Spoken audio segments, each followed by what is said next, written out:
अपने गांव में विदेशी कंपनियों की सबसे ज्यादा बिकने वाली जो चीज है वो है रासायनिक खाद, जिसको हम यूरिया कहते हैं, डीएपी कहते हैं, सुपर फॉस्फेट कहते हैं, और रासायनिक कीटनाशक जिसको एंडोसल्फान कहते हैं, मेलाथियान कहते हैं, पैराथियान कहते हैं, बेंजीन हेक्साक्लोराइड कहते हैं।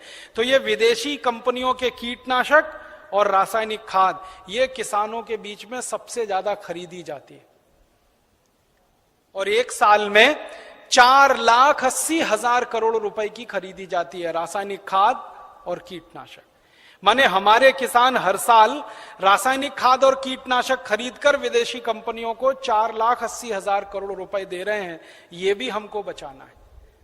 तो क्या करना है, किसानों को जब समझाना है जाकर गांव गांव में कि भैया ये रासायनिक खाद विदेशी है, ये मत डालो। तो किसान पूछेगा क्या डालें, तो उससे कहो गोबर की खाद डालो, ये रासायनिक खाद मत डालो। तो किसान पूछेगा जी गोबर की खाद में फायदा कम है, रासायनिक खाद में फायदा ज्यादा है, तो उसको बड़े प्रेम से समझाना है कि गोबर की खाद में ही फायदा ज्यादा है, रासायनिक खाद में फायदा तो बहुत कम है, क्योंकि रासायनिक खाद बहुत महंगी मिलती है।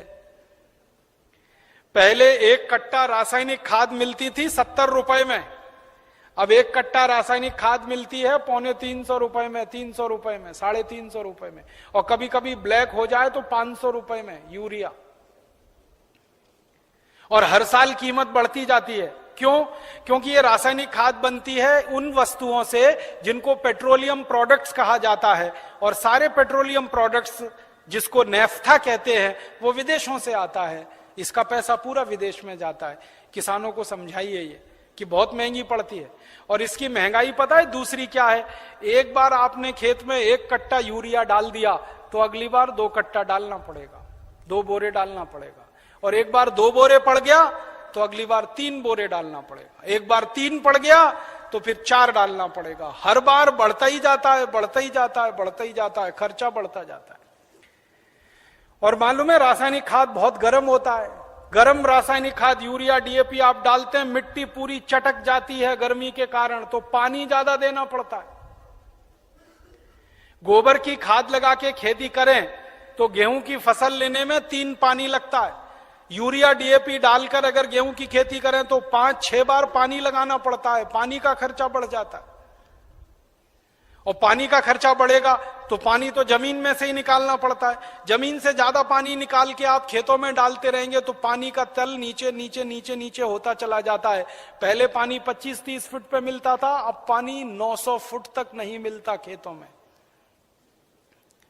तो किसानों को समझाइए कि यूरिया डालने से बड़ा भारी नुकसान है। एक तो हर साल खाद की मात्रा बढ़ानी पड़ती है, खर्चा बढ़ता है। दूसरा, हर साल पानी की मात्रा बढ़ानी पड़ती है, वो खर्चा बढ़ता है। और जहां पानी निकालने के लिए बिजली नहीं है वहां डीजल पंप चलाना पड़ता है, तो डीजल का खर्चा बढ़ता है। और डीजल कभी भी महंगा होता रहता है। एक जमाने में 7 रुपए लीटर मिलता था डीजल, अब 35 रुपए लीटर। 2-4 दिन के बाद ये 40 रुपए लीटर होने जा रहा है। फिर हो सकता है 1.5 साल में 100 रुपए लीटर हो जाए। किसान कहां जाएगा, मर जाएगा वो तो डीजल का खर्चा करते करते। और फिर एक और नुकसान होता है कि ये यूरिया डीएपी जब हम खेत में डालते हैं तो मिट्टी में ये केमिकल घुल जाते हैं, और मिट्टी में घुल गए तो पौधे की जड़ में आ जाते हैं, पौधे की जड़ से पौधे के तने में आ जाते हैं, पौधे के तने से पौधे के फल में आ जाते हैं, पौधे के फल में आ जाते हैं तो फिर वही फल हम खाते हैं, हमारे शरीर में आ जाते हैं। और हमारे शरीर में अगर ये जहर आ गया तो हमारी माताएं तो पूतना हो जाती हैं। आपने पूतना की कहानी सुनी? कृष्ण भगवान को जहर पिलाने के लिए आई थी। आज हमारी माताओं के दूध में जहर आ चुका है, अपने अपने बच्चों के लिए वो पूतना की स्थिति में है। आज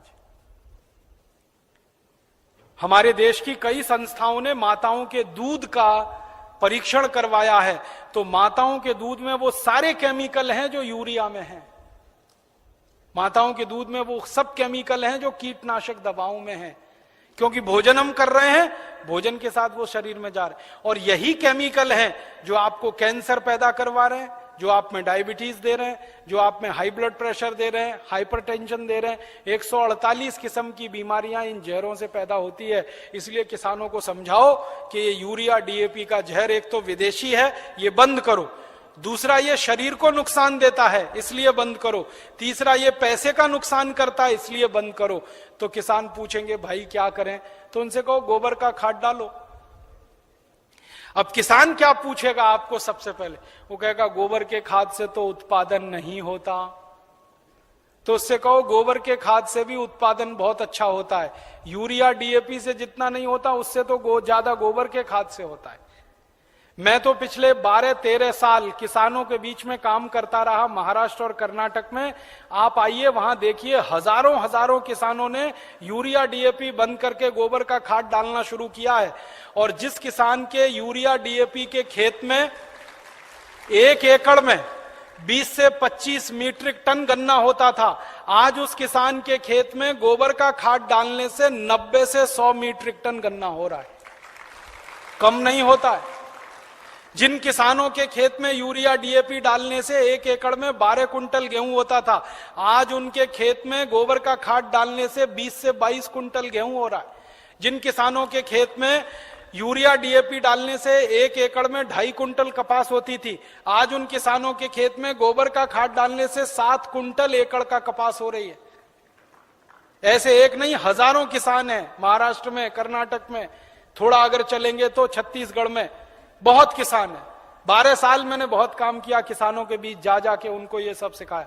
गोबर की खाद से उत्पादन ज्यादा मिलता है यूरिया डीएपी की तुलना। क्यों मिलता है वो जानना चाहिए। बहुत बहुत बढ़िया बात है, जो आप जान लो तो आप किसानों को समझा सकते। गोबर की खाद जब हम खेत में डालते हैं तो होता क्या है, गोबर जो है ना कई तरह के जीव जंतुओं का भोजन है। यूरिया जो है वो भोजन नहीं, जहर है।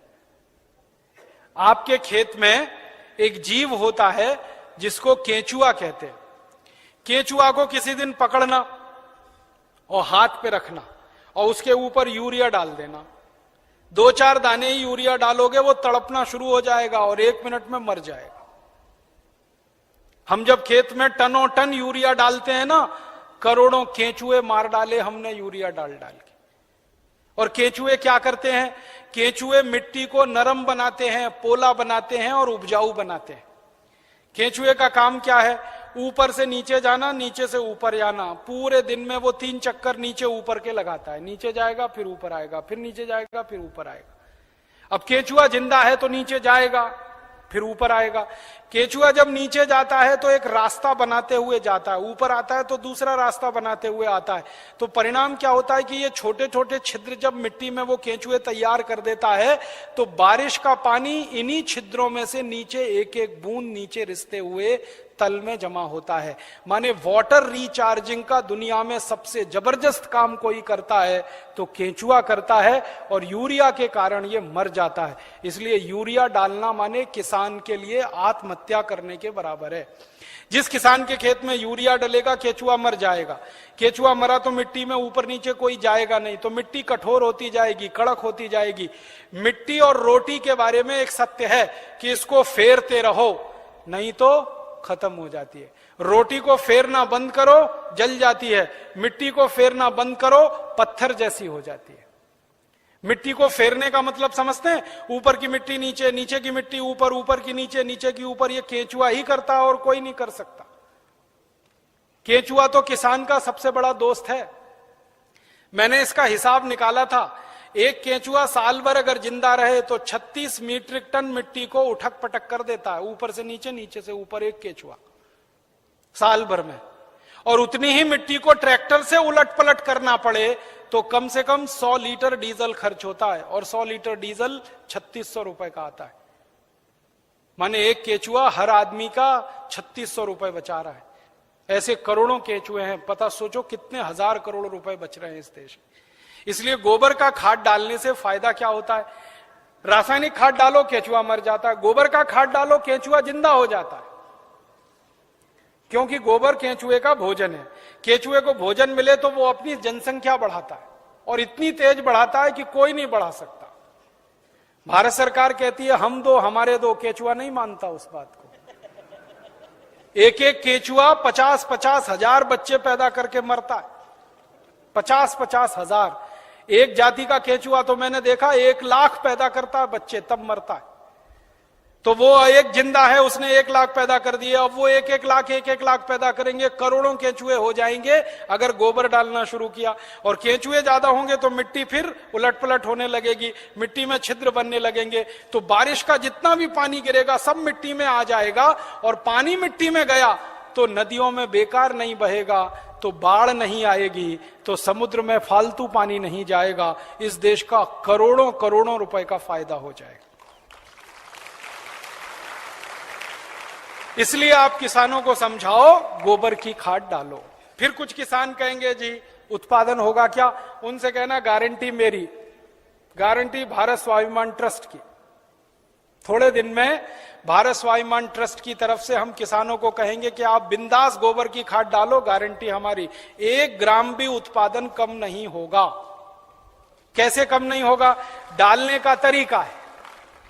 डालने का तरीका क्या है? अभी किसान गोबर कैसे डालते हैं? गोबर डालते हैं, वो घूरा है, घूरा गांव में कचरा डालने का, वहां गोबर इकट्ठा करते हैं, 6 महीने 8 महीने साल भर वो सूखता रहता है, और सूख सूख के उसकी सारी ताकत निकल जाती है। फिर वो सूखा हुआ गोबर हम डालते हैं, इससे उत्पादन ज्यादा नहीं आता। गोबर को हमेशा गीला डालना चाहिए, ताजा डालना चाहिए। गोबर को अगर पानी में घोल के डालो ना तो वही 3 गुना ज्यादा फायदा करता है।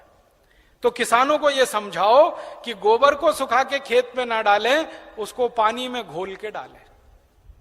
तो कैसे घोलेंगे पानी में? उसका फॉर्मूला लिख लो आप। और जो जो गांव में जाने वाले कार्यकर्ता है, ये सब किसानों को आप बोलो कितना गोबर डालना है, कितना पानी उसमें मिलाना है, कितने बीघे के लिए काम में लाना है उसको। अब आपको मैं एक मोटी सी बात बता देता हूं। 1 एकड़ माने 2.5 बीघा, 5 बीघा नहीं, 2.5 बीघा। तो एकड़ 2.5 बीघे का हिसाब जोड़कर बताता हूं। एक किसान को एक बार में 1 एकड़ फसल के लिए कितना गोबर डालना पड़ेगा? गीला करके डालेंगे तो 10 किलो गोबर, बस 10 किलो गोबर, 10 किलो गोबर। फिर से सुन लो, 10 किलो, ज्यादा नहीं बोल रहा हूं, 100 किलो नहीं, 10 किलो गोबर 1 एकड़ के लिए। डालना कैसे? लिख लो 10 किलो गोबर। फिर इसमें चाहिए 10 लीटर मूत्र, जिस जानवर का गोबर उसी का मूत्र। गाय का गोबर तो गाय का मूत्र, भैंस का गोबर तो भैंस का मूत्र, बैल का गोबर तो बैल का मूत्र। अब आप बोलोगे गोबर तो इकट्ठा कर लेंगे, मूत्र कैसे इकट्ठा करें? जानवर जो मूत्र देते हैं ना, जहां पे आप जानवरों को रखते हो वहां पे पत्थर वत्थर लगा के एक छोटी सी नाली बना लो और उसमें ढाल लगा दो। जितना भी वो पेशाब करेंगे वो नाली में आ जाएगा।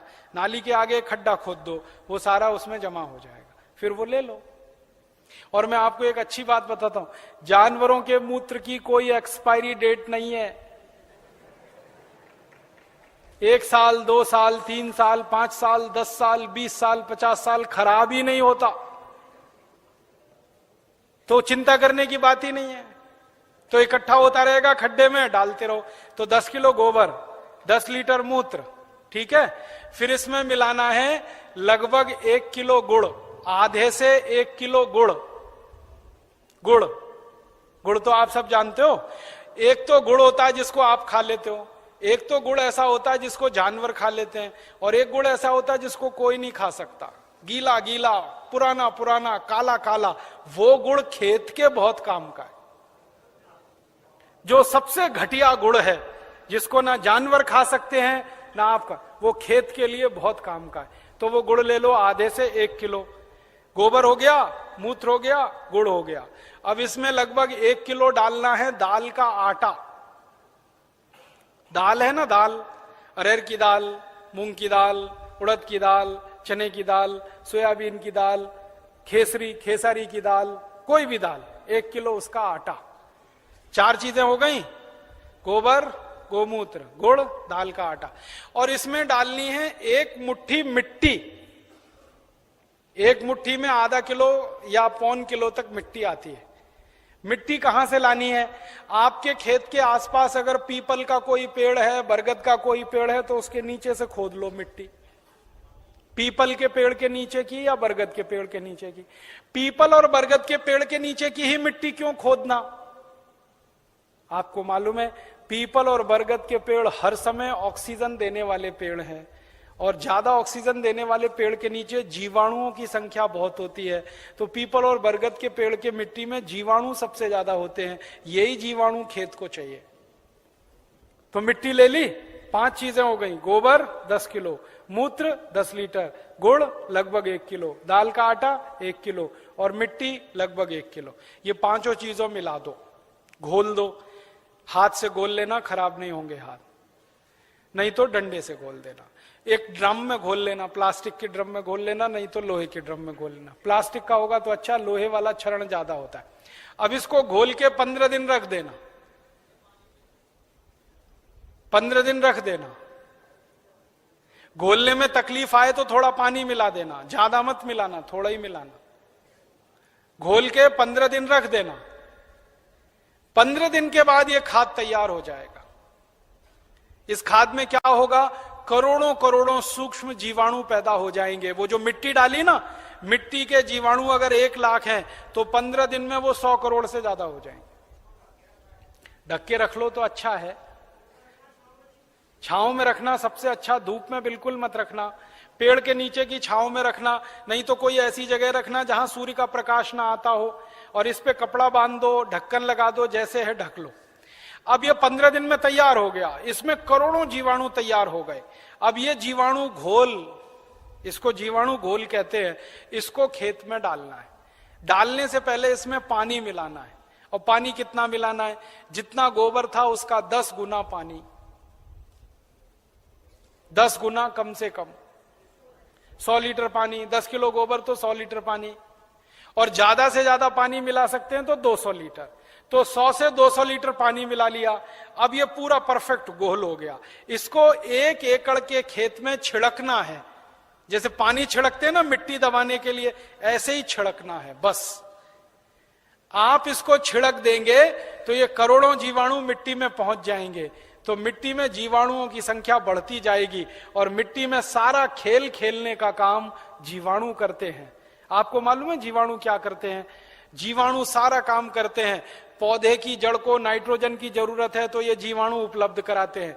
पौधे की जड़ को कैल्शियम चाहिए तो ये जीवाणु उपलब्ध कराते हैं। पौधे की जड़ को आयरन चाहिए तो ये जीवाणु, माने पौधे को बड़ा होने के लिए जितने भी सूक्ष्म पोषक तत्व चाहिए और फिर वो हमारे शरीर में वास्तव में चाहिए, वो सब इन जीवाणुओं की करामात से ही मिलता है। तो पौधे की जड़ को भरपूर सूक्ष्म पोषक तत्व मिलने लगेंगे, पौधे की बढ़त बहुत तेज होगी, और जिस पौधे की बढ़त अच्छी होगी उसका फल अच्छा होगा, जिसका फल अच्छा होगा उसका उत्पादन अच्छा होगा। अब इसमें समय लिख लो, कितनी बार डालना, कब डालना। सबसे अच्छा तरीका यह होता है कि खेत को जब जोतने की तैयारी करें ना, जोतें, बीज डालने से पहले खेत जुताई होती है ना, खेत जुताई करते ही 1 दिन डाल दो। आज जुताई किया, कल डाल दो, जुताई करके डाल दो। ये पहली बार, ठीक है। फिर इसके डालने के 2-3 दिन बाद या 4 दिन बाद या 5 दिन बाद बुआई कर दो। है कितना डाल सकते हैं बताया ना, 1 एकड़ में जितना तैयार हुआ 200 लीटर वो। तो आपने इसको जोत के 1-2 दिन में डाल दिया, फिर बीज बो दो। बीज बोने के 21वें दिन में फिर डाल देना। आज बीज बोया तो ठीक 21 दिन बाद एक बार फिर डाल देना। क्या होता है ना, बीज में से अंकुरण होता है, और अंकुरण होने के 21वें दिन तक वो मिट्टी की ताकत से बढ़ता है। फिर 21 दिन के बाद वो सूर्य की ताकत से बढ़ना शुरू हो जाता है, फोटोसिंथेसिस जिसको कहते हैं, प्रकाश संश्लेषण की क्रिया। सूर्य ताप से खाना बनाना शुरू कर देता तो बढ़त तेज हो जाती। तो और आप मोटी सी एक बात याद रखो कि हर 21वें दिन पे डाल देना। आज डाला, 21 दिन बाद डाला, फिर 21 दिन बाद डाला, फिर 21 दिन बाद डाला। तो एक फसल अगर आप समझ लो 4 महीने की है तो लगभग 5 बार डालना पड़ेगा। कोई फसल 6 महीने की है तो 7-8 बार डालना पड़ेगा। 8 महीने की है तो 10-1 बार डालना पड़ेगा। अब इसमें खर्चा क्या है?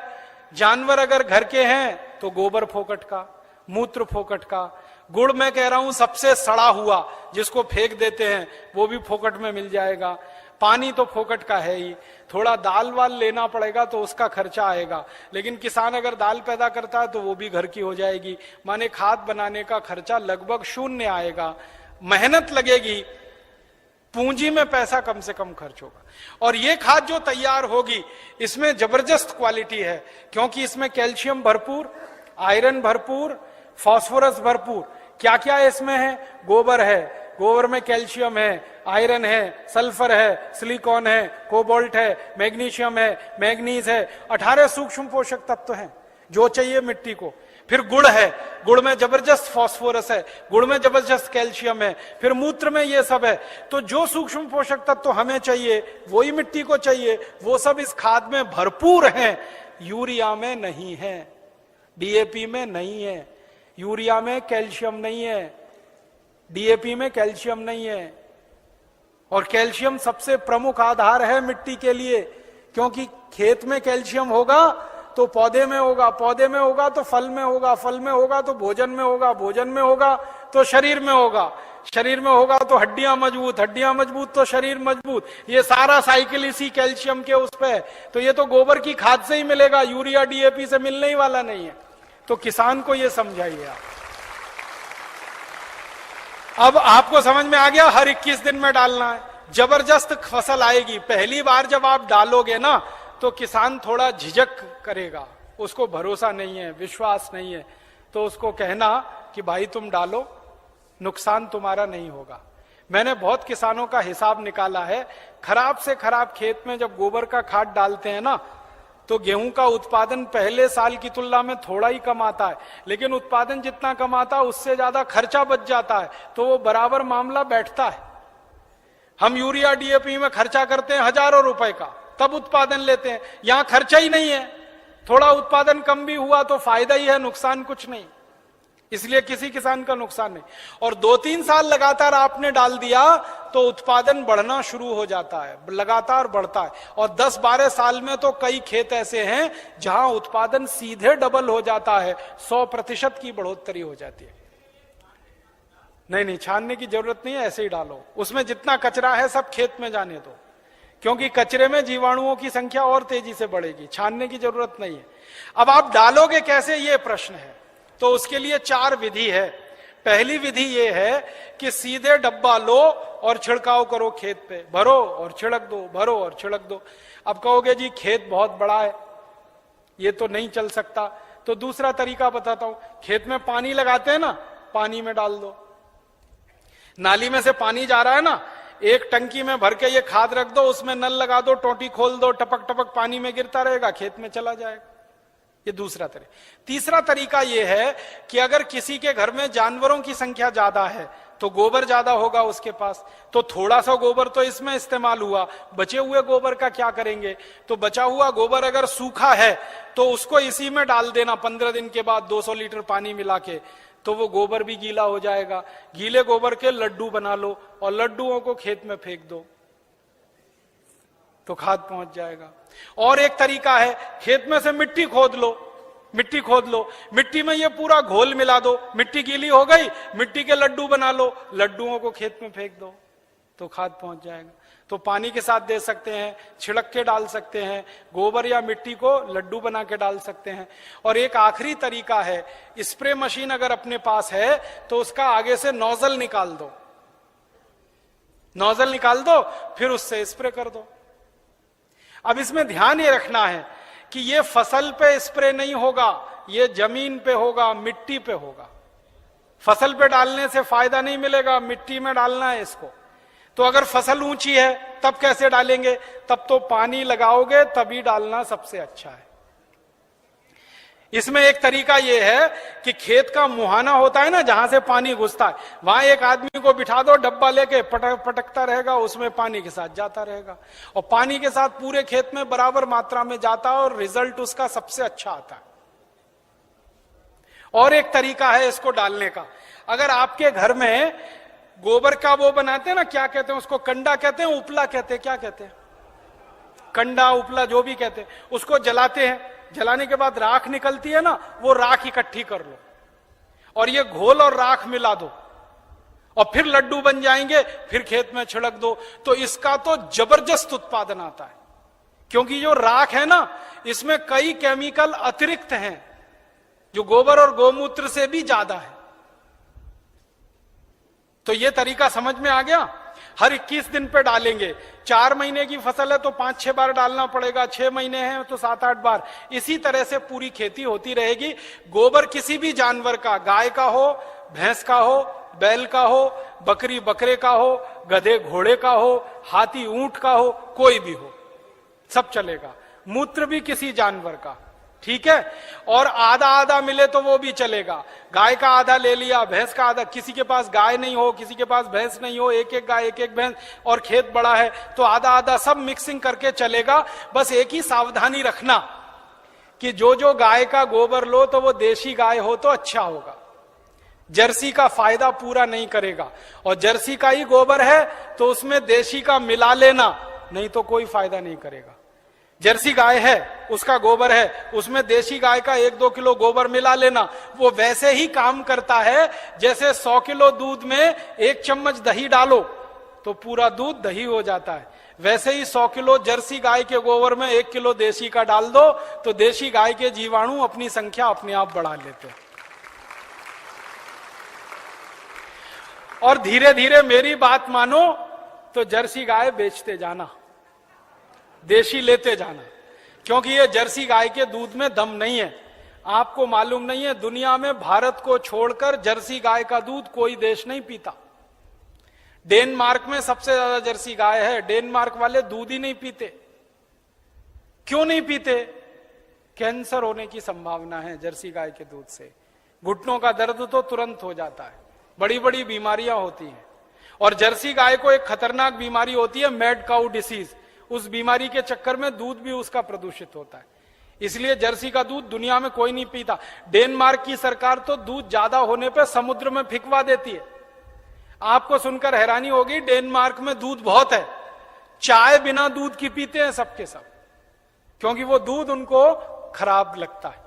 तो जर्सी गाय बेच के देशी लेते जाना। भैंस हो तो उसका तो चल जाएगा, बैल का चल जाए। अब एक आखिरी चीज और बता दूं, उसको आप लिख लो। ये तो हुआ खाद। अब किसान कहेगा कीड़ा लग गया तो, कीड़ा लग सकता है ना, तो उसका भी एक फॉर्मूला लिख लो। कीड़ा अगर लगता है, कीट लगता है, तो उसकी दवा भी हम खुद बना के छिड़क सकते हैं, पैसा खर्च करने की जरूरत नहीं। कीड़ा मारने की दवा कैसे बनेगी? 20 लीटर जानवरों का पेशाब ले लो, गाय का, बैल का, भैंस का, 20 लीटर, ठीक है। ये 1 एकड़ के लिए बता रहा हूं। फिर इसमें 2.5-3 किलो नीम के पत्ते की चटनी डाल देना। नीम के पत्ते की चटनी, नीम का पत्ता है, पीस के चटनी बना के डाल देना, 2.5-3 किलो। और आकड़ा देखा है? आकड़ा, आकड़ा के पेड़ के पत्ते की भी चटनी डाल देना, 2.5-3 किलो। आकड़ा, आक कहते हैं, आक, कुछ लोग अकौआ कहते हैं उसको। आक, आकड़ा, अकौआ, हाँ वही जो हनुमान जी पे चढ़ाते हैं, जिसमें सफेद सफेद दूध निकलता है। और एक तीसरा पत्ता है, सुनो सुनो भाई, एक तीसरा पत्ता है बेशरम। बेशरम जो है ना, अक्सर गांव में घुसते हैं ना, तो दोनों तरफ किनारे किनारे लगा रहता, पान के जैसा पत्ता, बैगनी रंग का फूल आता है, उसमें ना खुशबू होती है ना कुछ होता है, बिना पानी के बिना बीज के होता है, इसलिए बेशरम कहते हैं। तो 2-2.5 किलो ले लो। और एक पत्ता है आपके गांव में अगर मिले तो, सीताफल का पत्ता, शरीफा जिसको कहते हैं, सीताफल शरीफा, उसका पत्ता 2-2.5 किलो ले लो। और अगर गांव में मिल जाए ना तो वो घास आती है ना, कांग्रेस घास, उसको चटनी बना के डाल दो, 2-2.5 किलो। और इसमें थोड़ा सा खूब तीखी लाल मिर्च हो, हरी मिर्च हो, तो वो पीस के डाल दो, 250-300 ग्राम। लहसुन पीस के डाल दो, आधा किलो के करीब। गाजर घास, वही। और मैं आपको एक मोटी सी बात बताता हूं, वो याद रखो। जिन जिन पत्तों को गाय नहीं खाती, फिर से सुनो, जिन जिन पत्तों को गाय नहीं खाती और आपके गांव में उपलब्ध है, वो सब पत्ते पीस के डाल दो इसमें। गाय को खिला के देख लो, खा रही है तो नहीं डालना, नहीं खा रही है तो पीस के डाल देना है। मोटी बात याद रखो। तो 3-4 तरह के पत्ते डाल दिए, थोड़ा लहसुन डाल दिया, थोड़ा मिर्ची डाल दी, 20 लीटर मूत्र में डाल के इसको उबालना है, गर्म करना, उबाल के ठंडा कर लो, ठंडा करके 200 लीटर पानी मिला दो। अब ये दवा तैयार हो गई, कीटनाशक। इसको स्प्रे कर दो किसी भी फसल पे, तो 48 घंटे माने 2 से 3 दिन में सारे कीट खत्म कर देता है। 1 पैसे का खर्चा नहीं होता, बाजार से कुछ नहीं लाना पड़ता। ये हर फसल में काम आता है, गेहूं में, चावल में, चने में, दाल में, मटर में, गन्ने में, हर तरह की फसल में ये उपयोग हो सकता है। तो कीटनाशक दवा बनाने का आपको मालूम, खाद बनाने का आपको मालूम। अब यूरिया, डीएपी और एंडोसल्फान गांव गांव से हमें बंद कराना है। 4,80,000 करोड़ रुपए किसानों का बचाना है, 2,32,000 करोड़ रुपए शहर वालों का बचाना है। ये दोनों मिला दें तो करीब 7-8 लाख करोड़ रुपए देश का हम बचा सकते हैं स्वदेशी आंदोलन की ताकत से। और बाहर से जो इंपोर्ट हो रहा है करीब 7 लाख करोड़ का, अगर पक्के स्वदेशी वाले लोग हो जाएं तो इंपोर्टेड चीजें भी बंद हो सकती हैं। 14 लाख करोड़ का फायदा, माने इतना बड़ा फायदा हम पूरे देश को दे सकते हैं अपने स्वदेशी आंदोलन और अभियान से। इसलिए स्वदेशी आंदोलन और अभियान को गांव गांव जाके चलाना है। और आपको इसके लिए उस जमाने में लोकमान्य तिलक ने जैसा परिश्रम किया, महात्मा गांधी ने जैसा परिश्रम किया, विपिन चंद्र पाल ने जैसा परिश्रम किया और क्रांतिवीरों ने जैसे परिश्रम किया, वैसा ही परिश्रम आपको करना है। ताकि क्या होगा, जैसे आज हम लोकमान्य तिलक का नाम याद रखते हैं अपने देश के लिए, अपनी सभ्यता के लिए, अपनी आजादी के लिए, वैसे ही आपका नाम आने वाली पीढ़ियां याद रखेंगी इस देश के दूसरे स्वदेशी आंदोलन के लिए। ऐसा कहकर मैं आपका आभार व्यक्त करता हूं, बहुत बहुत आपको धन्यवाद देता हूं।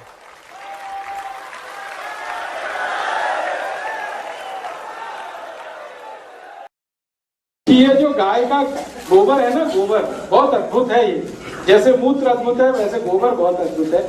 गाय के गोबर में वो सब केमिकल हैं जो अच्छी खेती करने के लिए जरूरी है।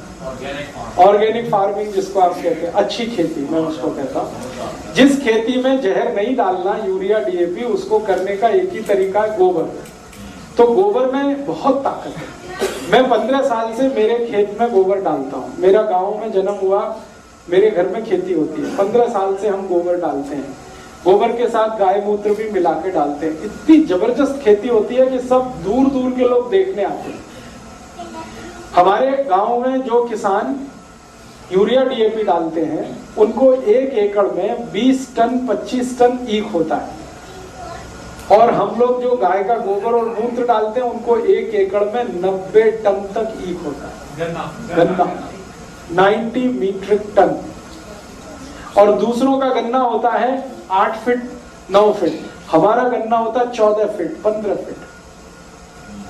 दूसरों का यूरिया, डीएपी की गन्ने की रिकवरी है 6% 60%, हमारी रिकवरी है 14 से 15%। सब चीनी मिल वाले परेशान है हमारा गन्ना लेने के लिए, हम किसी को देते नहीं, क्योंकि हम उसका गुड़ बनाते हैं और उस गुड़ में भी जहर नहीं डालते, उसको दूध से साफ करके वो गुड़ बनाते हैं। वो गुड़ हमारा बाजार में 70 से 80 रुपए किलो जाता है। और व्यापारी 1 साल पहले एडवांस दे देते हैं और कहते हैं जी अगले साल किसी को मत देना, मुझे ही देना। मैं उन व्यापारियों को पूछता हूँ भाई बहुत गुड़ है ले लो, तो उन्होंने कहा आपका गुड़ हम अंतरराष्ट्रीय बाजार में 150 रुपए किलो बेच लेते, इंटरनेशनल मार्केट में उसको 150 रुपए। कहाँ है आपका गाँव? अलीगढ़ जिले में, उत्तर प्रदेश में। ऐसा गाँव आपका भी हो सकता है, मेरा हो सकता है तो आपका हो सकता है। गाँव तो सब एक ही है ना, जमीन तो एक ही जैसी है, हम सब इंसान भी एक जैसे हैं। 2 आंख मेरे हैं, 2 आंख आपके हैं, 2 कान मेरे, 2 आंख, बस इतना ही है कि थोड़ा सेंसिटिव आप हो जाए और थोड़े इंटेलिजेंट हो जाए। सेंसिटिविटी और इंटेलिजेंसी किसी में भी आ जाए तो किसी भी गांव में ये हो सकता है। मैंने पिछले 12 साल घूम घूम कर लगभग 5 लाख किसानों को ये सिखाया। गाय का गोबर, गाय का मूत्र खेती में कैसे डालना, गाय के मूत्र से दवाएं कैसी बनाना। जो जो किसान ने सीखा सब लखपति हो गए। एक भी किसान अभी बैंक का कर्जदार नहीं, सब बैंकों को कर्जा दे रहे हैं क्योंकि खर्चे सबके घट गए और आमदनी सबकी बढ़ गई। गाय में इतनी ताकत है। मुझे अब बचपन का याद आता है, मेरी दादी माँ मुझे कहती थी, अब वो जीवित नहीं है, वो कहती थी गाय के गोबर में लक्ष्मी का निवास। पहले तो वो कहती थी 33 करोड़ देवता हैं, तो मेरे तो दिमाग में नहीं बैठता था, इतना छोटा शरीर और 33 करोड़ देवता कहां से आ गए। अब समझ में आता है। वो मुझे कहती थी गाय के गोबर में लक्ष्मी है, गाय के मूत्र में धन्वंतरी है, और संस्कृत का एक सूत्र सुनाती थी मुझे बचपन में, गोमय वसति लक्ष्मी गोमूत्रे धन्वंतरी। तो उस समय तो मेरे समझ में नहीं आता था, अब पता चल गया कि ये गाय के गोबर को जब खेत में डालते हैं 90 मीट्रिक टन गन्ना होता है तो लक्ष्मी आती है। और गाय के गोबर को खेत में डालते हैं, कनक बीजते हैं तो 1 एकड़ में 25 कुंटल तक कनक आता है। धान बीजते हैं 29 से 30 कुंटल धान आता है। कपास बीजते हैं तो 7 से 8 कुंटल कपास आती है। सब्जियों की खेती करें तो 1 एकड़ में हर दिन कम से कम 5 कुंटल सब्जी टूटती है। इतना फायदा है गोबर की खेती करने का, तो आप भी करो। देश में ब्रेन कैंसर, फिर हमारे देश में ब्लड कैंसर, इन दोनों के सबसे ज्यादा जो केसेस बढ़ रहे हैं उसका कारण जंतुनाशक, कीटनाशक और जहरीला रासायनिक भोजन है। फिर हमारे यहाँ डायबिटीज के बारे में सबसे ज्यादा शोध की है जिन वैज्ञानिकों ने, उनका कहना है कि डायबिटीज 200% ज्यादा खतरा पैदा कर देती है उन लोगों को जो जहरीले जंतुनाशक और कीटनाशक का खाना खाते हैं। माने एक व्यक्ति अगर सामान्य खाना खाता है जिसमें जहर नहीं है, और दूसरा व्यक्ति जो जहर वाला खाना खाता है, कीटनाशक और जंतुनाशक और रासायनिक खाद का, तो जो जहर वाला खाना खा रहा है उसको 200% ज्यादा संभावना है डायबिटीज होने की बनिस्बत की उसके के जो शुद्ध खाना खा रहा है। इसी तरह कैंसर के बारे में कहते हैं 300% ज्यादा संभावनाएं हैं कैंसर होने की जो जहरीला भोजन खा रहे हैं अपने जीवन में। न्यूरोलॉजिकल डिसऑर्डर आपको बहुत ज्यादा होने की संभावना है, तो ये जहरीले कीटनाशक जंतुनाशक। वैज्ञानिकों ने अब तक जो शोध की है वो बताते हैं 48 किस्म की ऐसी बीमारियां जिनका इलाज नहीं है दुनिया में किसी पैथी के पास, एलोपैथी के पास, आदि आदि जो प्रचलित चिकित्सा पद्धति है सारी दुनिया में। 48 ऐसी बीमारियां जो सबसे गंभीर मानी जाती हैं, जिसमें cancer, diabetes, hypertension, asthma, bronchial asthma, tuberculosis और आपका न्यूरोलॉजिकल डिसऑर्डर्स और ब्रेन के बहुत सारे प्रॉब्लम्स, ये सब जहरीले कीटनाशक जंतुनाशक का दुष्परिणाम है। तो खेतों में डाला जाता है यूरिया, डीएपी, अंत में आता है हमारे शरीर में दुष्परिणाम हमको होता है। खेतों में डाला जाता है जहर, एंडोसल्फान, मेलाथियान, पैराथियान, अंत में हमारे शरीर में आता है जहर बन के और हमको दुष्परिणाम करता है। तो भारत के 115 करोड़ लोगों का भोजन तो जहरीला हो ही गया है, और उस जहर के कारण हमें जो बीमारियों के ठीक होने पर खर्चा करना पड़ता है, बार बार स्वामी जी के मुंह से आप सुनते हैं 7 लाख करोड़ रुपए का दवाओं का खर्चा हमारा बढ़ गया है। ये 7 लाख करोड़ का सारा खर्चा एक ही दुष्परिणाम में से निकल रहा है, और वो है जहरीली खेती, विषयुक्त खेती, खेतों में डाले जाने वाला रासायनिक खाद और कीटनाशक और जंतुनाशक। ये तो एक दुष्परिणाम है। दूसरा दुष्परिणाम है वो किसानों को प्रत्यक्ष है। किसानों को दुष्परिणाम क्या है? किसानों की जिंदगी के खून पसीने की कमाई का लगभग लाखों करोड़ों रुपया, अगर ठीक ठीक से मैं कहूं तो 4,80,000 करोड़ रुपया किसानों की जिंदगी के खून पसीने की कमाई का ये रासायनिक खाद और जहरीले कीटनाशक खरीदने में बर्बाद हो जाता है। किसानों का खर्चा हो रहा है 4,80,000 करोड़ यूरिया, डीएपी और जंतुनाशक कीटनाशक खरीदने में, और वो सारा का सारा हमारे शरीर में आता है। फिर हमें बीमारियों का इलाज कराने में खर्च करना पड़ रहा है करीब 7 लाख करोड़। अगर दोनों खर्चे को मिला दिया जाए तो लगभग 12 लाख करोड़ रुपए हमारे देश का सीधे बर्बाद हो रहा है खेतों में जो यूरिया, डीएपी और कीटनाशक का जहर डाला जा रहा है उसके कारण। और आप जानते हैं ये 12 लाख करोड़ रुपए की रकम कितनी बड़ी रकम है। ये भारत सरकार के 1 साल के बजट से 2 लाख करोड़ रुपए ज्यादा है। भारत का 1 साल का बजट 10 लाख करोड़ का है, उससे भी 2 लाख करोड़ रुपए ज्यादा की रकम हमारी खर्च हो रही है ये यूरिया, डीएपी, सुपर फॉस्फेट आदि आदि का खेतों में इस्तेमाल करने से। तो एक तो प्रत्यक्ष नुकसान है वो किसानों को, और दूसरा परोक्ष नुकसान है वो भारत के 115 करोड़ नागरिकों को। और एक तीसरा नुकसान है वो ये कि ये 4,80,000 करोड़ रुपए जो किसानों के द्वारा खर्च किया जाता है, इस खर्चे में भारत सरकार लगभग 1,20,000 करोड़ की सब्सिडी देती है यूरिया, डीएपी और कीटनाशकों पर, और वो सब्सिडी का सारा खर्चा सरकार आपकी जेब में से निकालती है टैक्स के रूप में। तो तीसरा खर्चा आपकी जेब पर डाका सरकार के द्वारा। आप सरकार को टैक्स देते हैं विकास का काम करने के लिए, उस टैक्स के पैसे में से 1,20,000 करोड़ रुपए सरकार खर्च कर देती है यूरिया, डीएपी और कीटनाशक कंपनियों को दे देते हैं वो, ताकि किसानों को ये आसानी से और सस्ता उपलब्ध हो जाए। तो आपकी जेब से भी पैसा जा रहा है, किसान की जेब से भी पैसा जा रहा है, अंत में आप बीमार पड़ रहे हैं, वो पैसा भी आपको लाखों करोड़ों में खर्च करना पड़ रहा है। तो आप बोलिए कि ये जहरीली खेती और ये विषयुक्त खेती जो हमारे देश में चल रही है, इससे लाभ किसको हो रहा? लाभ सिर्फ एक जगह हो रहा है, और वो बड़ी बड़ी विदेशी कंपनियों को, जो ये जहरीले रासायनिक कीटनाशक बेच रही हैं और हमारे देश में जहरीले रासायनिक खाद बेच रही हैं। अमेरिका की सैकड़ों कंपनियां हैं जो भारत में ये व्यापार पिछले 40 साल से कर रही हैं। अमेरिका के अलावा यूरोप के देशों की सैकड़ों कंपनियां हैं जो ये व्यापार भारत में पिछले 40 साल से कर रही हैं। आपको एक अमेरिकन कंपनी का नाम जरूर मैं लेना चाहूंगा कि अमेरिका की ऐसी ही एक कंपनी भारत में व्यापार करने आई थी, उसका नाम था यूनियन कार्बाइड। उसने भोपाल में एक कारखाना लगाया था और वो कारखाना जहरीला कीटनाशक बनाने के लिए ही था। उस कारखाने में से 40 मीट्रिक टन जहरीली गैस निकली थी, मिथाइल आइसोसाइनेट, और उस गैस के निकलने के कारण 3 दिसंबर 1984 की रात को 1 घंटे के अंदर 3,000 लोग तड़प तड़प के मौत की नींद में सो गए थे।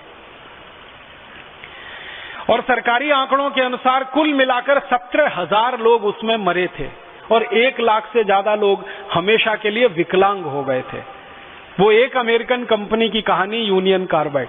इसी तरह से अमेरिका की एक कंपनी बायर, इसी तरह से अमेरिका की एक कंपनी पार्क डेविस, सैकड़ों अमेरिका की कंपनियां इस देश में जहरीले कीटनाशक का व्यापार कर रही हैं, और उन कंपनियों को सबसे ज्यादा मुनाफा हो रहा है। जो पैसा किसान खर्च कर रहे हैं कीटनाशक, जंतुनाशक खरीदने में, वो सारा इन कंपनियों की जेब में जा रहा है। और रासायनिक खाद जो हमारे देश के किसान खरीद रहे हैं, उसका पैसा भी भारत देश से बाहर जा रहा है, क्योंकि रासायनिक खाद बनाने के लिए केमिकल की जरूरत पड़ती है। उस केमिकल का नाम है नेफ्था, और ये केमिकल भारत में ज्यादा पैदा नहीं होता, ये विदेशों से आयात करना पड़ता है, क्योंकि ये केमिकल पेट्रोलियम बाई प्रोडक्ट है और भारत में पेट्रोल ज्यादा पैदा होता नहीं, कच्चा तेल ज्यादा पैदा होता नहीं। तो जिन देशों में कच्चा तेल ज्यादा पैदा होता है, वहां से नेफ्था खरीदना पड़ता है, फिर उससे हम ये रासायनिक खाद बनाते हैं। तो अंत में सारा का सारा पैसा किसानों की जेब से निकलकर विदेशों में, या किसानों की जेब से निकलकर विदेशी कंपनियों के खातों में जमा हो रहा है। माने हर साल का जो हम 12 लाख करोड़ रुपया फालतू में बर्बाद कर रहे हैं इस देश का, वो या तो अमेरिका को समृद्ध बना रहा है, अमेरिकन कंपनियों को समृद्ध बना रहा है, यूरोप की कंपनियों को समृद्ध बना रहा है, किसानों को गरीब और कंपनियों को अमीर, ऐसा बनाने की व्यवस्था हमारे देश में चल रही है। और मुझे बहुत अफसोस है ये कहते हुए कि जिन बड़ी बड़ी विदेशी, अमेरिकन, यूरोपियन कंपनियों का ये कीटनाशक, जंतुनाशक हमारे देश में बिकता है, आप ये बोलेंगे आखिर ये किसान उसको खरीदते क्यों हैं, जरूरत क्या है? तो मैं आपको बताऊं कि इन कंपनियों के बड़े बड़े एजेंट गांव-गांव में घूमते रहते हैं और किसानों को ये समझाते रहते हैं, देखो ये बहुत अच्छा कीटनाशक आया, ये बहुत अच्छा जंतुनाशक आया, एक स्प्रे करो तो सब कीड़े मर जाते हैं, एक स्प्रे करो तो सब जंतु मर जाते हैं, और धीमे से कहते हैं बस कीमत इसकी 15,000 रुपए लीटर है। फिर किसान को समझाया जाता है कि 15,000 रुपए लीटर भी तुमको महंगा नहीं पड़ेगा, क्योंकि एक कीटनाशक है जो 1,500 रुपए लीटर है, वो तुम 35-40 बार स्प्रे करोगे, उससे अच्छा ये है कि ये 15,000 रुपए लीटर का 1-2 बार ही स्प्रे कर लो। तो इस तरह के कैलकुलेशन में किसानों को फंसाकर वो कंपनियां अपना खूब माल बेच लेती हैं और किसान भोले वाले सीधे साधे उसको खरीद लेते हैं। किसानों से जब हम बात करते हैं कि भाई आप इनके चक्कर में क्यों फंस जाते हैं, तो वो अपनी राम कहानी सुनाते हैं। वो कहते हैं कीड़ा आ गया फसल पर, अब क्या करें, फसल चौपट हो जाएगी, उसको बचाना है, क्योंकि अगला फसल लगाने के लिए कर्ज लेना है, कर्ज के लिए ब्याज देना है, तो पैसे तो हाथ में चाहिए, तो फसल बर्बाद होते हुए हम नहीं देख सकते, तो किसी भी कीमत पर ये फसल बचानी है, इसके लिए कितना भी बड़ा खर्च हम करने को तैयार हो जाते हैं। ये किसानों की अपनी कहानी। तो ये दोनों तरह से दुष्चक्र चलता है और अंत में किसान पिसता है और आप सब इस जहरीले आक्रमण के शिकार होकर बीमारियों में फंसते चले जाते हैं। मैं आपको एक छोटी सी जानकारी और देना चाहता हूं कि हमारे देश में ये जो कंपनियां जहर बेच रही हैं, ये जहर किस किस राज्य में कितना कितना बिक रहा है और कैसे उनका इस्तेमाल किसानों के बीच में करवाया जा रहा है। कुछ राज्यवार आंकड़े हैं। सबसे ज्यादा ये जहर जो डाला जा रहा है वो उत्तर प्रदेश में है। उत्तर प्रदेश में एक साल में 6,855 मीट्रिक टन जहर डाल दिया जाता है खेत में, पेस्टिसाइड और इंसेक्टिसाइड के रूप में। फिर उत्तर प्रदेश के बाद दूसरा नंबर है पंजाब का। पंजाब में हर साल 6,900 मीट्रिक टन जहर डाल दिया जाता है कीटनाशक और जंतुनाशक का। फिर तीसरे नंबर पे है हरियाणा, जहां 4,520 मीट्रिक टन जहर डाल दिया जाता है हर साल। फिर उसके बाद गुजरात है, फिर आंध्र प्रदेश है, फिर उसके बाद मध्य प्रदेश है, फिर महाराष्ट्र है, फिर ऐसे हिंदुस्तान के 33 राज्य हैं। कुल मिलाकर मैंने आपको बताया 90,000 मीट्रिक टन है। जो जो कीटनाशक जंतुनाशक डाले जाते हैं उनमें जो सबसे ज्यादा डाला जा रहा है डीडीटी। डीडीटी के बारे में मैं आपको एक जानकारी बता दूं, वो ये कि दुनिया के 56 देशों में। तो आप बोलेंगे ये गोबर गोमूत्र डाल के खेती कैसे की जाती है, इसका एक सरल सूत्र बताना चाहता हूं। जो भी किसान भाई हैं वो इसको लिख लें अपने कागज पर, अपनी कॉपी पर, नहीं तो ध्यान से सुन लें, क्योंकि ये सूत्र बताने पता नहीं कब कौन दोबारा आपके पास आएगा। ये सूत्र वो है जो खेती में उत्पादन तो ज्यादा देगा और खर्चा आपका पूरा घटा देगा। यूरिया का एक दाना डालना नहीं पड़ेगा और बहुत अच्छी फसल आपकी पैदा होगी। क्या करना है? गोबर डालना है, गाय का हो या बैल का हो या भैंस का हो। कितना गोबर डालना है और कैसे डालना है? अभी कई बार हम गोबर डालते हैं तो क्या करते हैं, गोबर को इकट्ठा करते हैं, एक खड्डे में भरते जाते हैं, वो सूखता रहता है, फिर जब सूख जाता है तो उठाकर खेत में डाल देते हैं। ये सूखा हुआ गोबर मत डालो, इससे कोई फायदा नहीं है। गोबर अगर खेत में डालना है तो गीला डालो, वो सबसे ज्यादा फायदा करता है। ऐसे में एक बात समझाऊं आपको, मैं आपको एक सूखी रोटी दूं खाने के लिए, आप जल्दी नहीं खा पाएंगे, और उसी रोटी को दूध में डाल के दे दूं फटाफट खा लेंगे। एक सूखी रोटी दे दूं नहीं खा पाएंगे, दाल में डाल के दे दूं जल्दी खा लेंगे। गीली चीज जल्दी हजम होती है, मिट्टी को भी और शरीर को भी। तो खेत की मिट्टी में गोबर डालो तो गीला करके डालो। आप बोलेंगे कैसे करना है? 1 एकड़ खेत अगर हमारे पास है मान लो, तो 1 एकड़ खेत के लिए 15 किलो गोबर चाहिए, गाय का या बैल का या भैंस का। अब 15 किलो गोबर चाहिए और 15 लीटर मूत्र चाहिए, गाय का या तो बैल का या तो भैंस का। अब आप कहोगे गोबर इकट्ठा करना तो आसान है, मूत्र कैसे इकट्ठा करें? मूत्र इकट्ठा करना भी आसान। गाय बैल भैंस जब मूत्र देते हैं ना तो उसका समय एकदम पक्का है। गाय के बछड़े और बछड़ी को दूध पीने के लिए छोड़ो, तुरंत पेशाब करती है, डब्बा लगा के भर लो। ऐसे ही बैल करता है, ज्यादा देर बैठ के बैल खड़ा होगा, पेशाब करेगा, डब्बा भर लो। तो मूत्र ऐसे इकट्ठा कर सकते हैं। दूसरा एक तरीका है कि जहां जानवरों को हम रखते हैं वहां पत्थर बिछा दो, ईंट बिछा दो, थोड़ा पक्का कर दो, सीमेंट लगा दो, ढाल बना दो, एक नाली बना दो, नाली में खड्डा बना दो, तो जो भी मूत्र गिरेगा वो खड्डे में इकट्ठा हो जाएगा।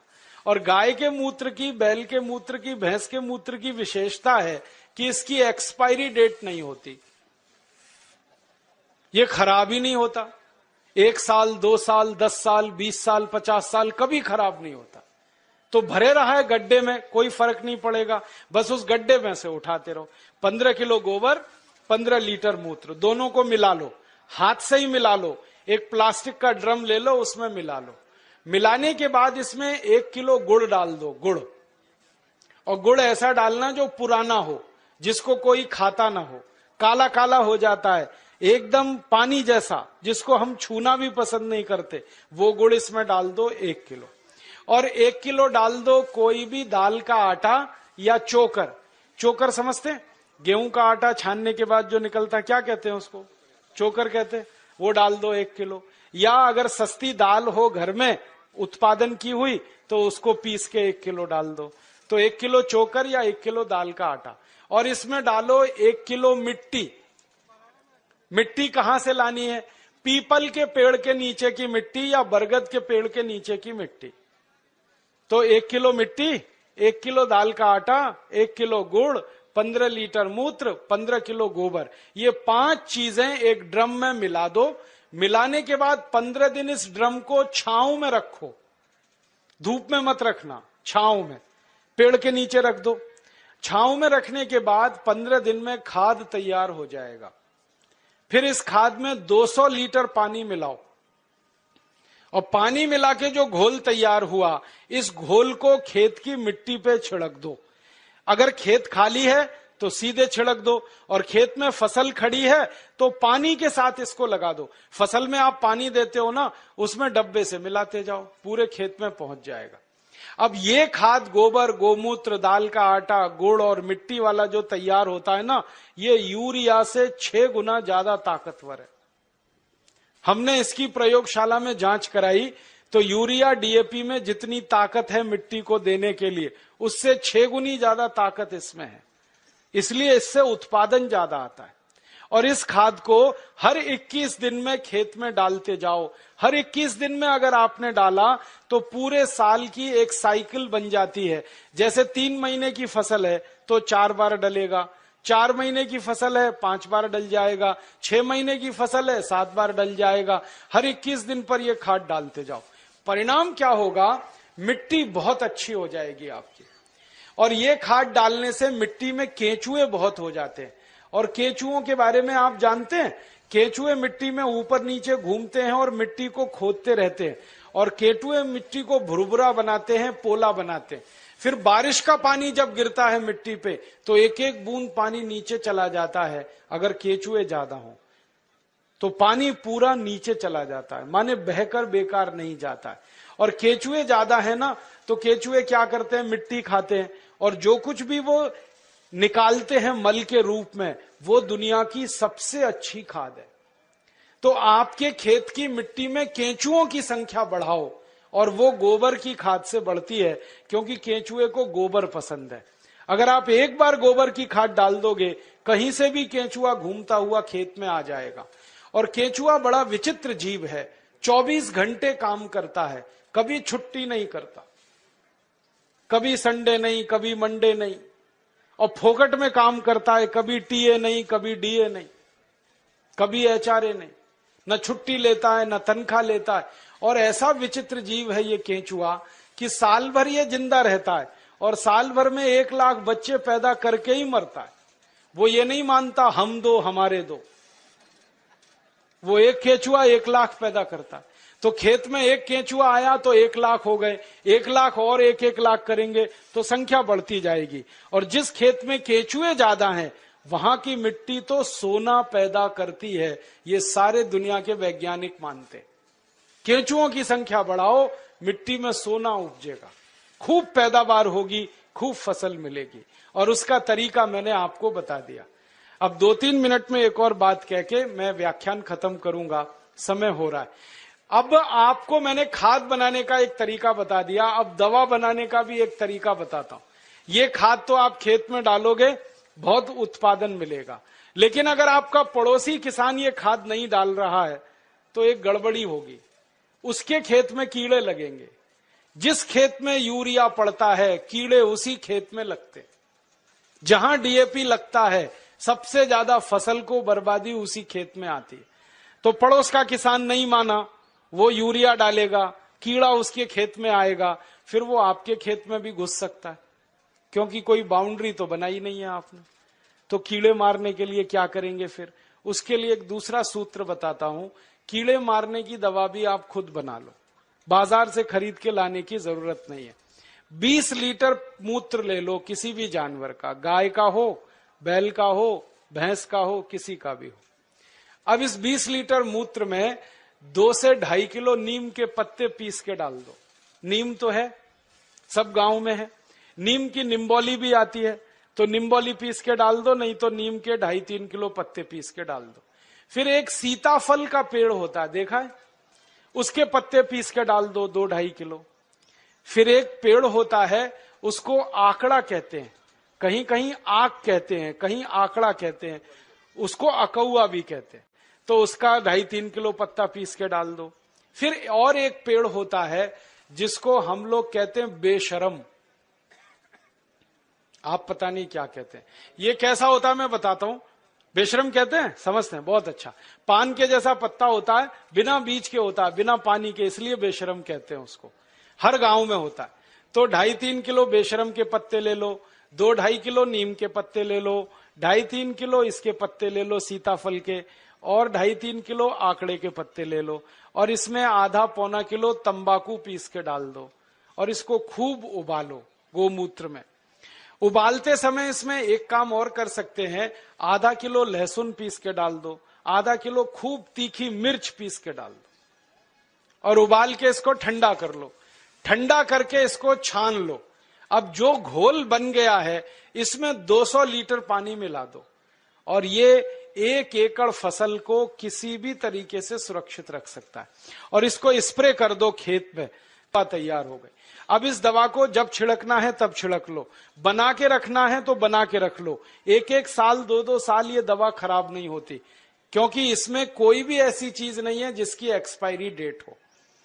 तो कीटनाशक दवा बना लिया और खाद बना लिया। और अब तीसरा एक काम और कर लेना कि बीज जब खेत में डालते हैं तो बीज को खेत में डालने से पहले संस्कारित कर लेना। और संस्कारित कैसे करना? मान लो बीज लगाना है हमको गेहूं का, तो गेहूं का बीज लेना, पहले बीज बोने से 2 दिन पहले उसको 1 किलो गोबर, 1 लीटर मूत्र और 100 ग्राम चूना, चूना आप समझते हो, कलई चूना, 100 ग्राम कलई चूना, 1 किलो गोबर, 1 लीटर मूत्र, ये तीनों को मिला लो। कलई चूना को मिलाने का तरीका है कि पहले उसको पानी में डालो, खूब पानी को वो गर्म कर देगा, फिर ठंडा हो जाए तब उसको गोबर और मूत्र में मिला लो। मिला के ये घोल में गेहूं का बीज डाल दो और रात में डाल दो, सवेरे उस बीज को निकाल लो, निकाल के उस बीज को छांव में सुखा दो, और छांव में जब बीज सूख जाए फिर उसको खेत में लगाओ।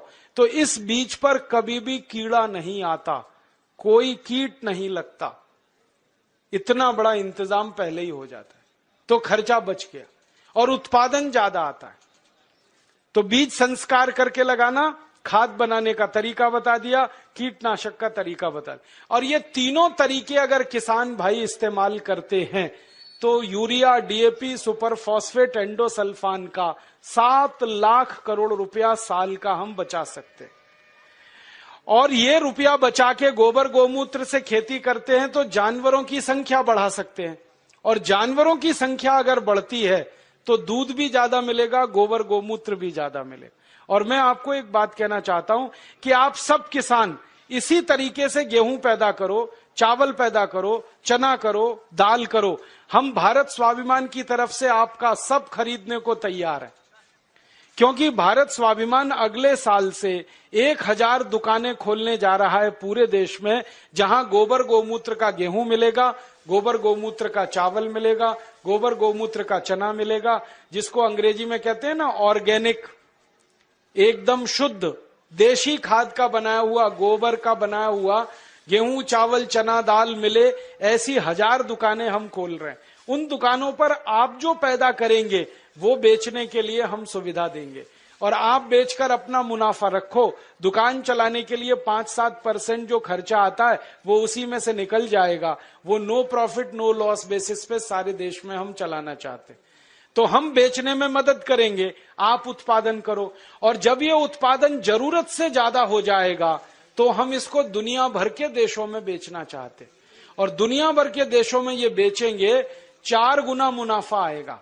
मैंने लंदन में देखा, एक डिपार्टमेंटल स्टोर में यूरिया डीएपी का आलू है 1 स्टर्लिंग पाउंड का 1 किलो, और गोबर गोमूत्र का आलू है 4 स्टर्लिंग पाउंड का 1 किलो। 4 गुना महंगा बिकता है। मेरे कई दोस्त हैं, वो किसान हैं, महाराष्ट्र में आम की खेती करते हैं।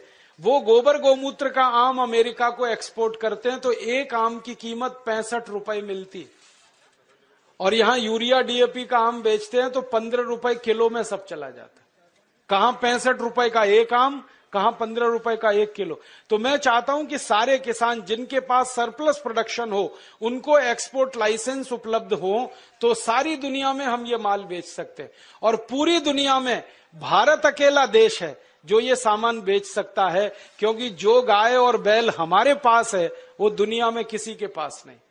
दूसरे देशों के पास जो गाय है वो जर्सी गाय है, होलेस्ट्रियन और फ्रीजियन है, उसका गोबर ही काम का नहीं है, वो बिल्कुल बेकार, उसका मूत्र भी काम का नहीं। देशी गाय है ना, उसी के गोबर में ताकत है, जर्सी और विदेशी गाय का गोबर तो बिल्कुल बेकार है। तो इसमें जब गोबर लेना तो देशी गाय का, और मूत्र लेना तो देशी गाय का। और एक छोटी सी आखिरी बात कहता हूं किसानों के लिए, कि जिस गाय का गोबर गोमूत्र खेत में डालो 7 लाख करोड़ बचे, इसी गाय का, देशी गाय का मूत्र अगर आप पीना शुरू करो तो 6 लाख करोड़ और बचेगा, बीमारी ही नहीं आएगी। और गाय का मूत्र पियो तो सब बीमारी मिट जाएगी। मैं पिछले 12 साल से परीक्षण करता हूं, 48 बीमारियां हमारे शरीर की ऐसी हैं जो गाय के मूत्र से जड़ से ठीक हो जाती हैं। Tuberculosis, diabetes, arthritis, osteoarthritis, rheumatoid arthritis, bronchitis, bronchial pneumonia, ऐसी खतरनाक 48 बीमारियां गाय मूत्र पीने से जड़ से ठीक हो जाती है। आप बोलेंगे कैसे पीना है? आधा कप गाय का मूत्र सवेरे सवेरे खाली पेट पीना है, सवेरे सवेरे रोज बस, और देशी गाय का पीना है। 3-4 महीने लगातार पी लो, सब बीमारी मिट जाएगी। आंखों में बीमारी है तो 1-1 बूंद गाय का मूत्र आंखों में डाल लो, आंखों की बीमारी मिट जाएगी। कान में बीमारी है, कान में डाल लो, कान की बीमारी मिट जाएगी। सिर के बाल अगर झड़ते हो और बहुत ज्यादा रूसी आती हो, डैंड्रफ, गोमूत्र को पानी में मिला के बाल की मालिश कर लो, वो भी बीमारी मिट जाएगी। पांव में ठेक पड़ जाती है कई बार, और पांव कट जाते हैं, फट जाते हैं, क्रैक्स, गाय मूत्र की मालिश करके रात को सो जाओ, ये बीमारी भी मिट जाएगी। खाज हो जाए, खुजली हो जाए, गोमूत्र की मालिश करो, खाज खुजली मिट जाएगी। दाद हो गया, एक्जिमा, सोराइसिस, उस पे मालिश करो, वो भी मिट जाएगी। ऐसी बीमारी नहीं जो गोमूत्र से ना मिटे, बस इसको पीना है और लगाना है। अब बहुत लोग कहते हैं गोमूत्र पिएंगे कैसे, उसमें बास आती है। तो मुझे ये बताओ, दारू कैसे पी लेते हो? उसमें तो और भी बास आती है। दारू की बोतल पे बोतल गटक सकते हैं, तो गोमूत्र क्यों नहीं पी सकते? बस आधा कप पीना है। और आपको एक बहुत अच्छी बात बताता हूं कि जो लोग आधा कप गोमूत्र रोज पी सकते हैं, उनकी दारू छूट जाती है, क्योंकि गाय के मूत्र में भी सल्फर है और बहुत अधिक मात्रा में। दारू छूटती है, बीड़ी छूटती है, शराब, गुटखा, मावा, पान पराग सब छूट जाता है। और कभी कभी मुंह खराब हो जाता है ना, गुटखा खा खा के, और इतना खराब हो जाता है कि मुंह में फोड़ा हो जाता है, जिसको हम कैंसर की पहली स्टेज कहते हैं। उसमें गोमूत्र मुंह में भरो, ऐसे ऐसे मुंह में भर के उसको घुमाओ और कुल्ला करना शुरू कर दो, वो फोड़ा भी मिट जाता है। लेकिन इसका मतलब ये नहीं है कि गोमूत्र से मुंह का फोड़ा मिटा के फिर गुटखा खाएं, छोड़ देना ही अच्छा है। तो आप इस गोमूत्र का दवा के रूप में इस्तेमाल करो, व्यसन को छोड़ने में इस्तेमाल करो, शरीर की बीमारियों को दूर करने में इस्तेमाल करो। माताएं बहनें यहां बैठी हैं, उनको एक बात बताने का दिल कर रहा है कि बहुत सारी माताओं बहनों को जब गर्भावस्था होती है ना, तो डॉक्टर कई बार कहता है कि सीजेरियन ऑपरेशन कराओ, नहीं तो बच्चा नहीं आएगा। और उसके 20 बहाने वो बताते, कभी कहेंगे जगह छोटी है, कभी कहेंगे ये बीमारी, कभी वो ये। आप कुछ मत करो, बस एक काम करना, किसी गाय की बछड़ी का मूत्र लेना आधा कप, और उसमें 100 ग्राम गोबर उसका घोल लेना। गोबर मूत्र घोल के उसको कपड़े से छान लेना। और जिस माँ को गर्भावस्था है और डॉक्टर चिल्ला रहा है कि ऑपरेशन कराओ, ऑपरेशन मत कराना, वो पिला देना उसको। 2-3 घूंट सुबह, 2-3 घूंट दोपहर, 2-3 घूंट शाम। रात को बच्चा अपने आप बड़े आराम से बाहर आ जाएगा, कोई ऑपरेशन नहीं करना पड़े। मैंने हजारों माताओं बहनों की डिलीवरी इस गोबर गोमूत्र से फोकट में कराई। और ये गोबर गोमूत्र में इतनी ताकत है, मैं आपको एक मेडिकल टर्मिनोलॉजी को सरल भाषा में समझाता हूं। बच्चा कई बार उल्टा हो जाता है गर्भाशय में, तो डॉक्टर कहते हैं अब तो कोई इलाज नहीं, काटना ही पड़ेगा पेट। गोबर गोमूत्र की 3 डोज दे दो, वो उल्टा बच्चा सीधा हो जाता है। गाय के मूत्र में इतनी ताकत है, इसलिए आप इसको पीना शुरू करो, पिलाना शुरू करो। इसका इलाज सबसे अच्छा है, खर्चा कुछ नहीं है, पैसे कोई जाने वाले नहीं, गाय अपने पास है। अब मैं क्यों कह रहा हूं ये बात, बार बार आप गाय का मूत्र पियोगे, अपनी बीमारी ठीक करोगे तो आपके मन में गाय के प्रति श्रद्धा बढ़ेगी। अभी तक तो आप दूध पीते थे, लेकिन दूध तो गाय हमेशा देती नहीं है, तो उस गाय को कसाई को बेच देते हैं। अब मूत्र तो जिंदगी भर देगी। तो मैं किसानों से कहता हूं, गाय को दूध के लिए मत पालो, मूत्र के लिए पालो। दूध मिले तो बोनस है, मूत्र असली है। और जो गोमूत्र पीना शुरू किया, आंख में डालना शुरू किया, बीमारी मिटती है। आंखों की एक बीमारी है जो दुनिया में कभी ठीक नहीं होती, उसको रेटिनल डिटैचमेंट कहते हैं। अमेरिका में भी इलाज नहीं है उसका। और एक ग्लूकोमा, बिना ऑपरेशन ठीक ही नहीं होता। ये दोनों बीमारी एक एक बूंद गोमूत्र से 3 महीने में जड़ से मिट जाती है। जिनको चश्मे चढ़ गए हैं ना, चश्मा उतारना है तो गोमूत्र डाल लो तो चश्मा उतर जाता है। सब तरह की बीमारी आपकी खत्म करता है गाय का मूत्र, क्योंकि गोमूत्र में 18 तरह के रासायनिक तत्व हैं। सल्फर उसमें है, कैल्शियम उसमें है, आयरन उसमें है, मैग्नीशियम उसमें है, मैग्नीज उसमें है, भगवान के दिए हुए हैं, प्रचंड मात्रा में है, मुफ्त में है और बिना किसी साइड इफेक्ट के। तो गोबर गोमूत्र को खेत में डालो तो यूरिया का खर्च बचेगा, शरीर में पियो तो 6 लाख करोड़ की बीमारी का खर्च बचेगा। तो खाली गाय से ही 1 साल में इस देश का 15 लाख करोड़ का फायदा हम करा सकते हैं। और ये ताकत हम में से हर किसान में है। और ये ताकत का अंदाजा किसानों को लग जाए तो भारत देश को सोने की चिड़िया बनने से कोई नहीं रोक सकता और हमको आगे आने से कोई नहीं रोक सकता। हम तो पैदा करके दुनिया को खिला सकते हैं, इतनी ताकत गाय के गोबर और मूत्र में।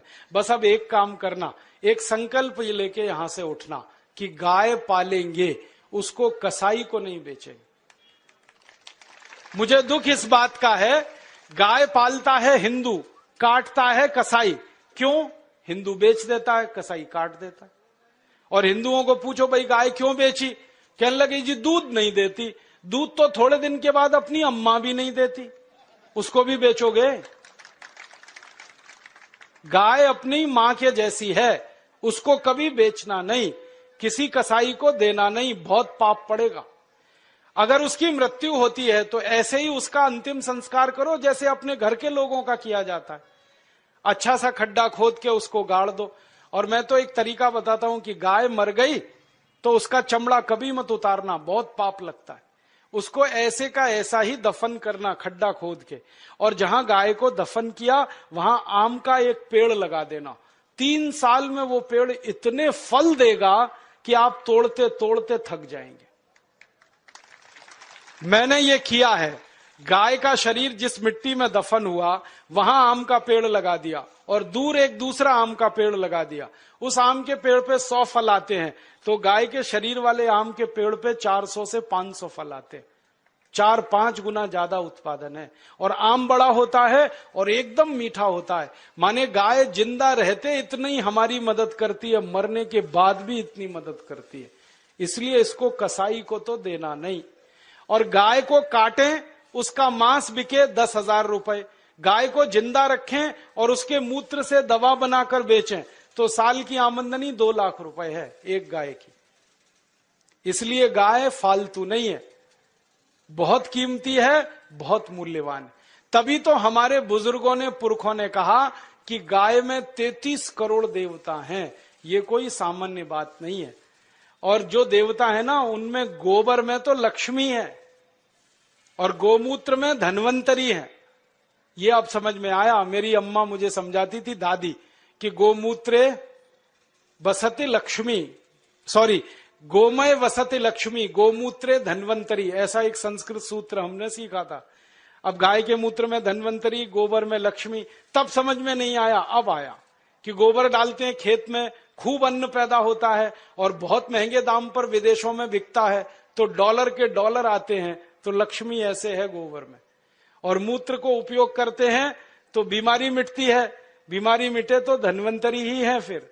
तो गोबर गोमूत्र में भगवान है, ये ध्यान रख के आप अपने घर में गाय लेके आओ। और मेरा तो आपको कहना है कि जर्सी गाय जो गलती से लाई हो तो तुरंत बेचो, देशी लेके आओ। जर्सी बेचोगे तो 3 देशी गाय आएगी। जर्सी खाती भी ज्यादा है, हगती भी ज्यादा और बिल्कुल बेकार है उसका गोबर, ना उसका गोबर काम का ना मूत्र काम का। आप कहोगे जो दूध ज्यादा देती है, वो दूध बिल्कुल बेकार है, कोई पीने लायक नहीं है। दुनिया के किसी देश के लोग जर्सी गाय का दूध नहीं पीते, भारत को छोड़कर। डेनमार्क में सबसे ज्यादा जर्सी गाय है, फिर भी वो दूध नहीं पीते, क्योंकि कहते हैं इससे कैंसर होता है, अर्थराइटिस होता है। तो इस जर्सी गाय को बेच के देशी गाय लाओ और उसको पालो, तो आपका ये जीवन सुधरेगा, परलोक भी सुधरेगा। और मैं तो मानता हूं गाय का सबसे बड़ा मूल्य है, सवेरे ही सवेरे सोकर उठो और गाय के चेहरे का दर्शन करो तो भगवान का दर्शन हो गया। इतना आनंद और इतनी खुशी मिलती है गाय का दर्शन करने में। आंखें देखो कितनी सुंदर हैं, चेहरा कितना सुंदर है। तो ऐसी गाय पालकर अपनी खेती सुधारो, खुद को सुधारो, देश को सुधारो। ये निवेदन करके मैं इस व्याख्यान को समाप्त करता हूं। आपको धन्यवाद देता हूं कि आपने बड़ी ध्यान से, गंभीरता से सुना, और निवेदन करता हूं कि ये करना जरूर। अच्छा ये बताओ, करोगे? कौन कौन करेगा, जरा हाथ तो उठाओ। बहुत बढ़िया। और जब ये पैदा होने लगे गेहूं, चावल, चना, दाल, तो मुझे पतंजलि समिति को बताना, हम उसके बिकवाने के लिए आपकी पूरी मदद करेंगे। अच्छे से अच्छा भाव आपको मिले, अच्छी से अच्छी कीमत पर ये चीजें बिकें, उसके लिए हम आपकी मदद करेंगे। धन्यवाद। बहुत खर्चा घटेगा। और दवा छिड़कते हैं जो खेत में पेस्टिसाइड, वो बंद कर दें। तो आप बोलेंगे फिर क्या करें? यूरिया, डीएपी बंद करके गाय का गोबर, भैंस का गोबर खेत में डालें। अब आप बोलेंगे गोबर और कैसे डालें खेत में? बहुत सरल तरीका है उसका। 1 एकड़ खेत अगर आपके पास है तो 10 किलो गोबर ले लो किसी भी जानवर का, 10 लीटर मूत्र ले लो किसी भी जानवर का, गाय, बैल, भैंस का, दोनों को मिला लो। उसमें 1 किलो गुड़ डाल दो, गुड़, और 1 किलो दाल का आटा, और 1 किलो मिट्टी, खेत की मिट्टी, मेड़ की हो तो बहुत अच्छा। गोबर 10 किलो, मूत्र 10 लीटर, 1 किलो गुड़, 1 किलो दाल का आटा, और खेत के मेड़ की 1 किलो मिट्टी। ये 5 चीजें मिला के ड्रम में रख दो, 15 दिन रखा रहने दो। 15 दिन में खाद तैयार हो जाएगा। फिर इसमें पानी मिला दो, कम से कम 200 लीटर। तो ये घोल तैयार हुआ, इसको खेत की मिट्टी पे छिड़कना है। ये सबसे अच्छी खाद है दुनिया की, 1 पैसा भी खर्च नहीं होता इसमें। ये खाद का इस्तेमाल हजारों किसान कर रहे हैं पूरे देश में, और सब अच्छे हो गए। जो किसान पहले गेहूं लेते थे यूरिया, डीएपी से 1 एकड़ में 10 कुंटल, अब उनका गेहूं आता है 1 एकड़ में 20 कुंटल। जिनका गन्ना होता था पहले 1 एकड़ में 25 टन, अब उनका गन्ना होता है 1 एकड़ में 70 टन। जिनकी कपास होती थी 1 एकड़ में 2 कुंटल, 2.5 कुंटल, अब होती है 7 कुंटल। उत्पादन बढ़ गया, और जो पैदा हो रहा है वो इतना स्वादिष्ट है कि बाजार में खूब अच्छे भाव पे बिकता है। जो किसान इस तरह से गेहूं करते हैं उनका गेहूं 20 रुपए किलो, 25 रुपए किलो बिकता है। उसको ऑर्गेनिक, शुद्ध कहते हैं। ऑर्गेनिक चीजों की सारी दुनिया में मांग है, पूरी दुनिया में। आप भी अपने खेत में इस ऑर्गेनिक तरीके से खेती करो तो बहुत अच्छा है। फॉर्मूला फिर बता देता हूं। 1 एकड़ खेत के लिए 10 किलो गोबर, 10 लीटर मूत्र, 1 किलो गुड़, 1 किलो दाल का आटा, 1 किलो मिट्टी, तो सीधे छिड़क सकते हैं। फसल खड़ी हो तो पानी के साथ मिला सकते हैं। फसल में जब पानी देते हैं ना, उसमें मिला दो इसको। मैंने एकड़ का बताया, अब 2 एकड़ है तो डबल कर लेना, 3 एकड़ है ट्रिपल कर लेना। यूरिया का खर्चा खत्म करना। अब यूरिया, डीएपी बंद करेंगे, खर्चा कम हुआ। फिर हम जो खाएंगे वो शुद्ध हुआ, वो शुद्ध खाएंगे, बीमारी कम, दूसरों को खिलाएंगे, उनकी बीमारी कम, सारा देश स्वस्थ, सुखी और निरोगी हो जाए।